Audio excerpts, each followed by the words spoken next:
各位朋友，我看到昨天我说郑丽文面临着就是习政会之后呢，他的民调主要是说2028年参选的民调。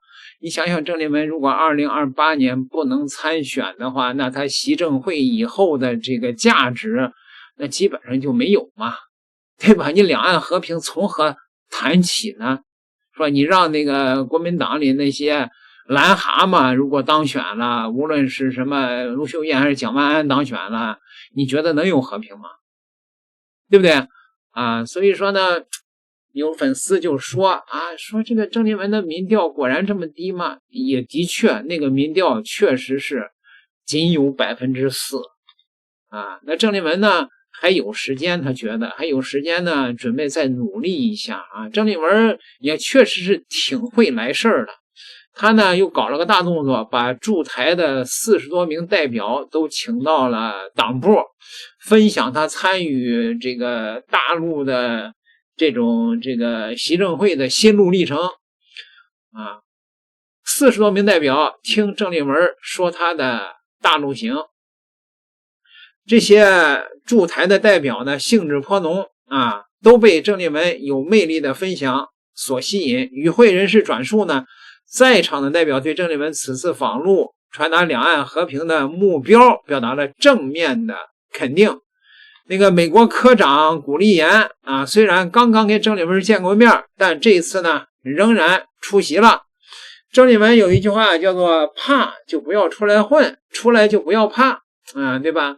把40多名驻台代表邀到这个党部上课，郑丽文也的确是有魄力，也做成了。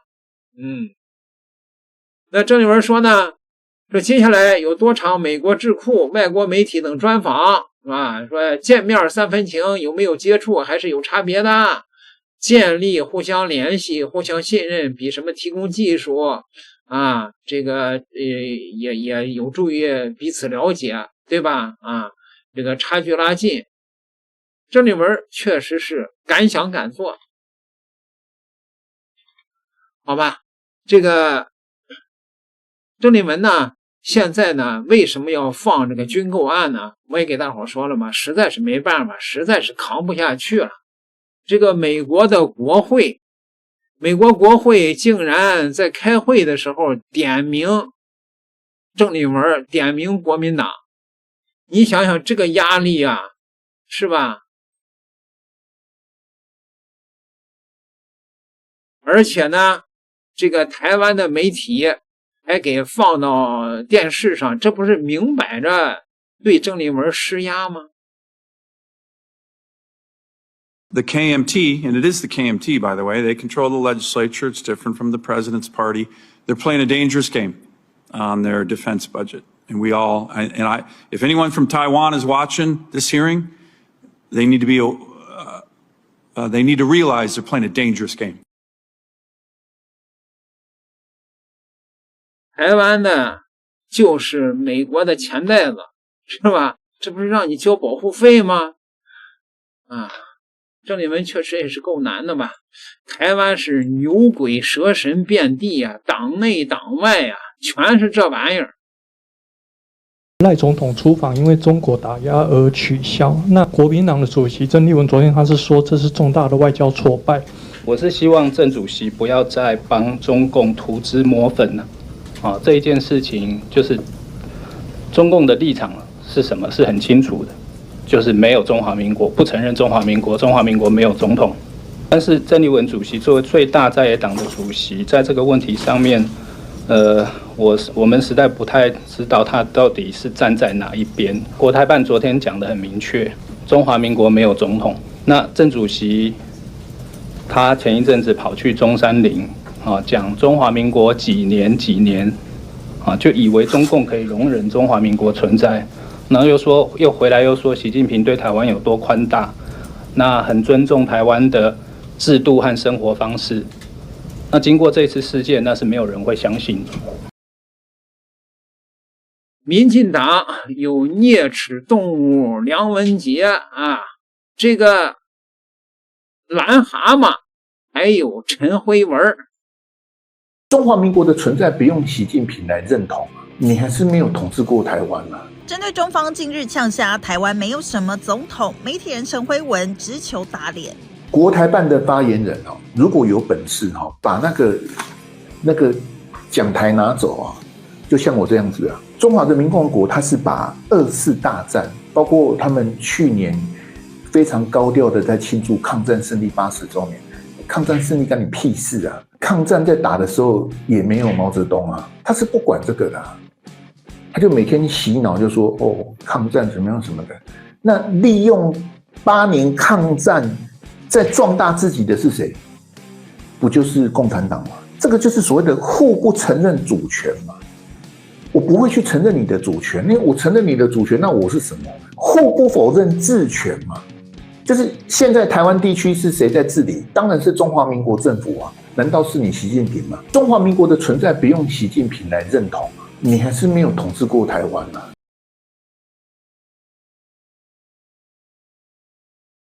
这个陈辉文好像他出生的时候走错了地方了吧？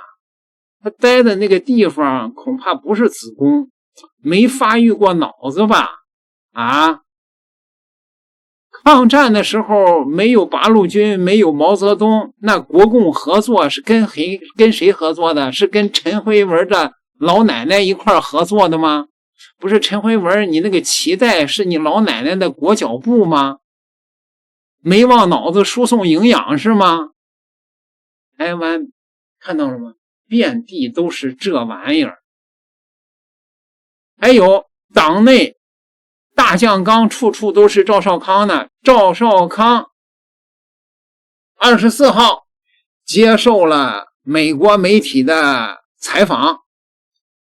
赵少康说那么如果代表某部分的美国国内民意的话，从其设计访谈的字里行间这个赵少康对那个美国记者说，要尽快的扭转国民党反美的错误标签。对中国的网友说，国民党不是反美，国民党是贵美贵美。所以无论这个郑丽文做多少的努力，真的没有用。台湾遍地牛鬼蛇神，我来给大家总结一下各国谈姓神姓鬼，台湾最为严重，可以说遍地牛鬼蛇神。大家有机会可以去看看，非常离谱，各种稀奇古怪的神灵，各种变异的基督教、道教、佛教，还有各种骗子自创的邪教，供奉的都是些不可名状的东西，什么伏击、转世、降临、仙女上身、神灵附体，全身抽搐、口吐白沫、跳大神的场面，台湾人民喜闻乐见，他们不知道见了多少仙姑和神婆了。台湾每年的游神都特别声势浩大，简直是群魔乱舞、百鬼夜行，东西方各路牛鬼蛇神轮番上场，各种神头鬼脸的人物都自称是神灵上身，自称阵头，在帮派势力的支持下互相抢占地盘，各种庙宇堂口都是私人修的。所谓的游神就是在抢香火、抢信众、划势力范围。有的台湾邪教教主自称是济公禅师、孔子、西王母、妈祖、关圣帝君、宋美龄的合体化身，居然也能拥有信徒无数。台湾的所有宗教和正常的都不太一样。举个例子，他们的台湾佛教可以分出无数教派，就连破烂一条街上的居民楼都有无数个佛教堂口，每家信的佛还都不一样，佛祖看了低头头。台湾乱七八糟的神庙比便利店都多，邪教遍地开花，甚至有儒释道加基督教加印度教加无声老母的缝合怪，什么奇怪的东西都能在台湾拥有信众。还记得某个已故女明星吗？她自己在节目上承认自己信仰雷尔邪教，自称中华飞碟研究会的会员，满嘴外星人之类，脖子后面都纹了一个奇葩六芒星的标志。2022年台湾流行一部恐怖电影叫做《咒》，故事很简单，讲的就是一个密宗邪神大黑佛母借助一个母亲的爱女之心逃离封印，作恶人间的故事。但更直白一点，就是傻叉不断作死的故事。但这部电影最坏的是，导演和编剧为了增强恐怖效果，装成一部纪录片的模样，在影片中骚扰观众，比如女主对着屏幕说话，你做这做那，键上屏幕反复出现的咒语符文搞暗示，恨不得让观众也跟着傻叉女主念咒。台湾恐怖电影《咒》是有原型的。2005年，台湾高雄发生的神明附身案，就是一个无性游戏供全家起乩，也就是神灵上身，一家人拿着神牌互殴，互相喂粪泼尿，还用点燃的香烧皮肤，最终28岁的大女儿暴毙身亡，法医鉴定是多重器官衰竭而死。你瞧瞧，只有那种半封建半殖民地信神怕鬼的地方才能发生这样的破事。台湾地区还出过一个佛教如来宗以及教主妙禅。妙禅搞过直销，做替身演员，还练过气功。出家之后和师傅联手搞诈骗，师傅师徒反目，配套妙禅自创宗教如来宗，自称是如来派到婆娑世界的佛。他在宗教里搞的也是直销组织的那一套，延揽信徒进入封闭的所谓禅园，方便他统一管理，而且要求信徒统一穿紫色制服，每日聚会。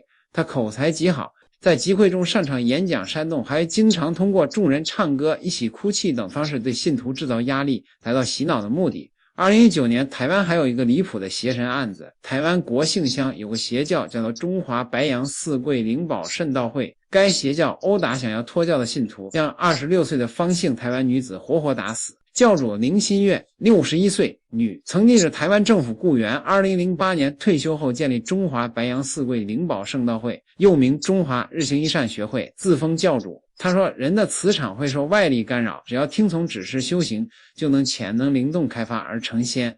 恐怖的是，如果信众不服从，他会以灵魂被畜生入侵为由，用宇宙能量棒来调整磁场，也就是打人。林新月被称为圣母圣师，该组织内部设有长老、副长老、道长、堂主、道师、三才等层级骨干。信众加入后，该邪教固定向信众收取道务基金、开荒基金、驻班费、道中心建设基金、报恩金、信实金等名目繁多的费用。从2013年起，林新月为了控制信众，服从他的领导权威，开始诸多暴力行为，对不服从指令或想脱离的人，动辄以驱魔为借口，由林新月指挥骨干殴打信主，只要你不听话，就是入了魔，就得用棍棒给你驱魔。你看看台湾的各路牛鬼蛇神，都是用恐惧来统治信众的。他们拍的电影，他们宣传的文化，他们做的事情，都是在吓唬老百姓，你不信我就要受到惩罚。哪里是什么神，这是邪神恶鬼。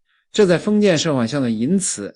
大家小先生都学过西门豹，什么河伯喜欢少男少女，完全是那些地主豪绅串通神婆神汉，妖言惑众，为祸乡里。所以西门豹先把那些供奉河伯的贵族兄长们扔进黄河见河伯去。唐朝乾元2年大旱，老百姓去祈神求雨，靖云县令李阳冰发文警告城隍，说再不下雨，老子就烧了你这破庙。在中国世俗唯物主义者面前，什么鬼神都上不得台面。到了全中国，有了科学社会主义，有了全世界最强的工业，有了全民义务教育，就更加没有满天神佛魑魅魍魉的生存空间了。咒这种烂片，也只有在买办走狗、封建余孽伪政权统治洗脑的地方吃得开。这些邪教、迷信、巫蛊只能吓唬那些封建割据地、帝国主义殖民地的村夫渔夫，但凡遇到解放的人民群众，就是自取其辱。赵丽蓉老师90年代去过台湾，回来之后吐槽，整本一个旧社会。啥叫旧社会？就是邪教、黑社会、妓女、殖民主义、封建余孽、下三滥到处都是，而且还是公开合法的。社会存在决定社会意识，有什么样的土壤就会长出什么样的庄稼。台湾的邪教、黑帮其实是一体的，邪教聚敛钱财控制信徒，黑帮也要聚敛钱财控制帮众，这就是他们的政治生态，从上到下都是一帮旧社会的余孽。台湾的神神鬼鬼为什么会这么奇葩？因为他们直接继承自民国那个半封建半殖民地，当年那些反动会道门的头头、帮派余孽很多都去了台湾，再加上他们长期受日本和西方文化影响，日本的神道教、西方基督教、东南亚神鬼信仰都传来进去，缝合成了各种不可名状的东西。他们的人民普遍麻木，没有接触过唯物主义教育，没有靠自己对抗过帝国主义和走狗买办，导致他们特别容易被邪神邪教洗脑，成为其信徒，为其输送钱财，并且自愿被其控制。知道他们为什么普遍信神信鬼吗？因为他们根本看不到自己的未来。当年港台黑帮片中，那些黑社会基本上人均信神信佛，不是阿弥陀佛就是神神保佑。咱再想一想，为什么这些干多了脏事的人总是满脑子神神鬼鬼？因为他们既贪婪又恐惧，既欲壑难填又惶惶不可终日。然而信神信鬼，焚香磕头就能消灾解难、升官发财吗？你把神佛当什么？许愿机器吗？所以这块地方就是个旧社会，他们这些人根本就没有真正的信仰，更没有自己的思想，他们只有最低级的欲望和恐惧。这里急需解放。